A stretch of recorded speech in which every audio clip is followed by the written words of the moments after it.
7 વર્ષના બાળકના પેટમાંથી વાળ અને દોરાનો ગઠ્ઠો કાઢી આ અદ્ભુત કેસમાં અમદાવાદ સિવિલ હોસ્પિટલના ડોક્ટરોએ બાળકનું ઓપરેશન કરી જીવનદાન આપ્યું.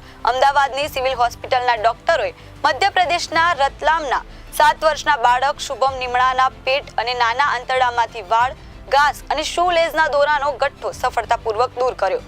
સિવિલ સુપ્રિન્ટેન્ડન્ટ અને પીડિયાટ્રિક સર્જરી વિભાગના વડા ડોક્ટર રાકેશ જોશીએ જણાવ્યું હતું કે શુભમને છેલ્લા 2 મહિનાથી પેટમાં દુખાવો, ઉલટી અને વજન ઘટવાની સમસ્યા હતી. અગાઉ મધ્યપ્રદેશની ખાનગી હોસ્પિટલમાં તેનું ઓપરેશન કરી લગભગ 2 લાખ રૂપિયા ખર્ચ્યા હતા, છતાં તેને રાહત ન મળી હતી.